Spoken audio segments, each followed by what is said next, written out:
Hey everyone, welcome back. This week is BIG.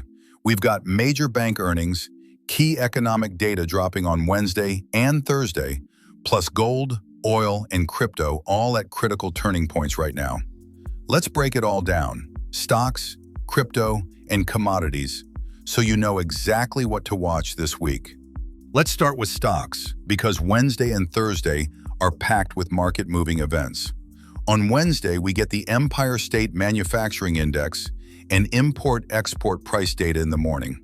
But the big names reporting earnings are Morgan Stanley and Bank of America, two of the biggest financials on the planet. After Goldman, JP Morgan, Citi, and Wells Fargo already reported earlier this week, these results will tell us whether the banking sector as a whole is holding up. Thursday morning brings initial jobless claims data, which is closely watched right now because the S&P 500 is sitting roughly 7% below its all-time high as investors reassess risk while tracking the broader growth outlook. Here's the bigger picture. Markets are currently weighing two forces.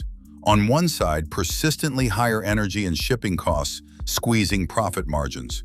On the other, supportive fiscal policy, lower interest rates, and resilient profits that could offset those higher costs.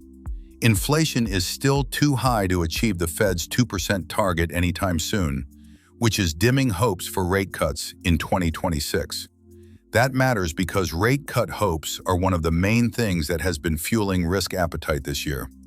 What to watch Wednesday and Thursday? Bank of America and Morgan Stanley earnings. If they beat on revenue and guidance is optimistic, we could see financials bounce. If they disappoint, expect more selling pressure across the board. Also watch Thursday's jobless claims. A big surprise either way will move the market. Bull case, earnings hold up, energy prices ease on Iran deal progress, markets bounce toward pre-conflict levels. Bear case, earnings disappoint, inflation concerns push the Fed to stay hawkish longer, and the correction deepens. Now let's talk crypto.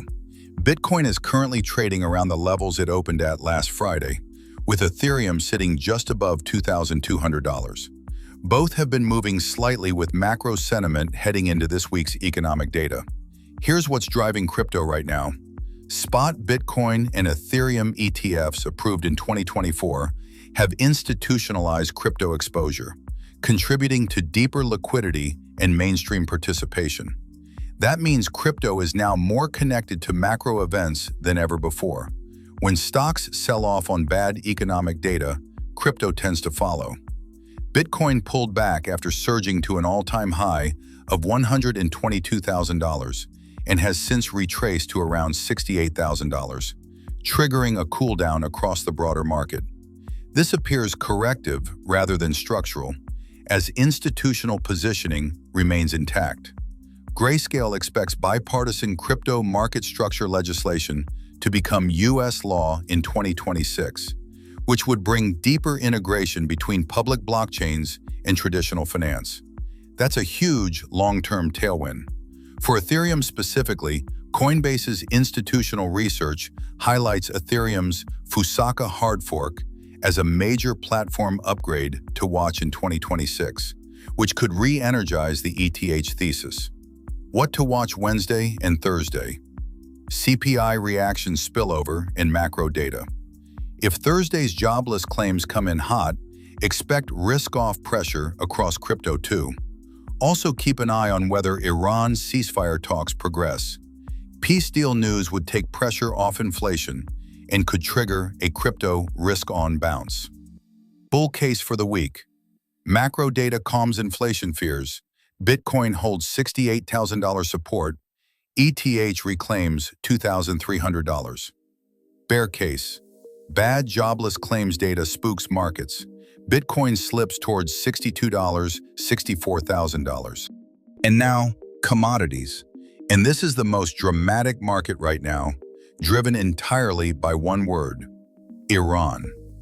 Gold is trading around $4,760 per ounce today, rebounding after the U.S. and Iran signaled willingness to resume negotiations before the current two-week ceasefire lapses. Despite the uptick, gold is still down roughly 10% since the conflict began. Why is gold falling during a war? Normally, gold goes up during geopolitical tension. Here's the twist. The Iran conflict has created an energy price shock that has rippled across asset markets, reversing some of the macro tailwinds that had supported gold. Higher oil means higher inflation, which means the Fed has to stay tighter longer, which means higher real rates. And that's negative for gold in the short term. That said, State Street's gold strategy team believes gold is still in the middle innings of a bull cycle, maintaining a base case projection of $4,750 to $5,500 per ounce into year-end. Now oil.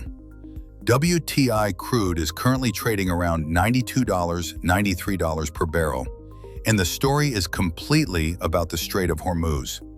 Gold and oil prices are both reacting in real time to US-Iran negotiations. Oil retreated on hopes for a potential longer-term deal, easing inflationary concerns. And don't sleep on silver.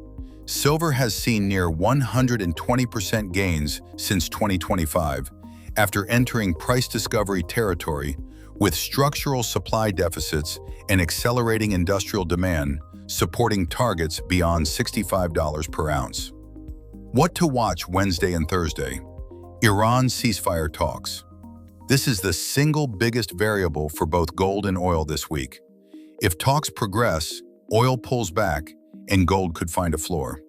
If talks break down, oil spikes above $100 again and gold gets more volatile. Bull case for gold. Iran deal materializes, oil drops, inflation fears ease, gold stabilizes and starts climbing back toward $5,000. Bear case for gold.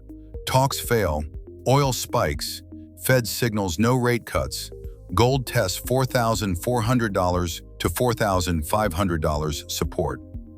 Bull case for oil. Strait of Hormuz stays disrupted. Oil tests $100 plus dollars again. Bear case for oil. Deal happens, supply normalizes, oil falls back toward $80. So to summarize this week, on Wednesday, watch Morgan Stanley and Bank of America earnings and any Iran diplomatic headlines. On Thursday, watch jobless claims data and whether oil reacts to any new ceasefire developments. Across all three markets, stocks, crypto, and commodities, the common thread is the same: Iran, inflation, and the Fed. Those three things are running the show right now. As always, none of this is financial advice.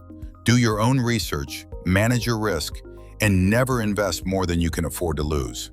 If you found this useful, drop a like, subscribe, and I'll see you in the next one.